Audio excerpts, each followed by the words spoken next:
नमस्कार विद्यार्थ्यांनो, बघा या ठिकाणी एक प्रश्न आहे. सम विषम गुणधर्मावर आधारित हा प्रश्न आहे.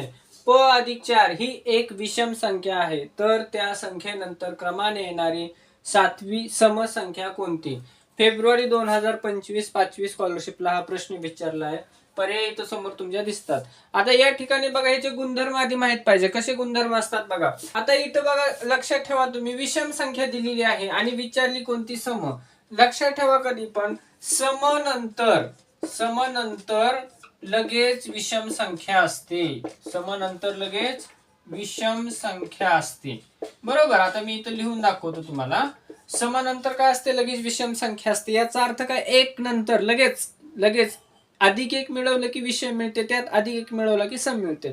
याचा अर्थ काय? आता सम आणि समसंख्या पुढची समसंख्या पाहिजे असेल तर अधिक 2 मिळवावं लागेल.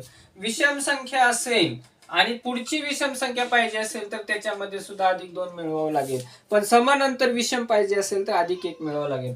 आता ज्यावेळेस बघा असे प्रश्न येतात, त्यावेळेस काय करायचंय?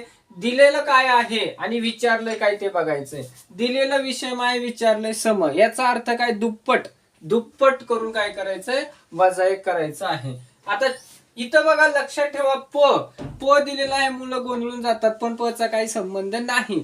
जर याच्या पुढे एखादा अंक असतो तर मग प ला व्हॅल्यू आली असती, परंतु इथे प ला काही व्हॅल्यू नाही. आपल्याला शेवटचं जे संख्या आहे ती महत्वाची आहे, कारण ह्याच्या नंतरची तुम्हाला संख्या काढायची आहे. आता बघा, विषम संख्या आणि समसंख्या याचा अर्थ काय? दुप्पट करून तुम्हाला काय करावं लागणार? 1 वजा करावा लागणार, कारण नंतरची लगेच संख्या काय असते? विषम असते.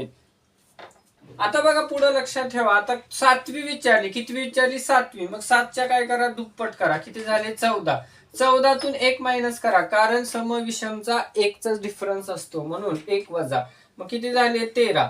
मग याच्यामध्ये काय करा? 4 मध्ये 13 मिळवा. किती झाले? 17. म्हणजे तुमचं उत्तर येणार आहे प अधिक 17. जर मागची विचारली तर वजा करावं लागेल. लक्षात ठेवा.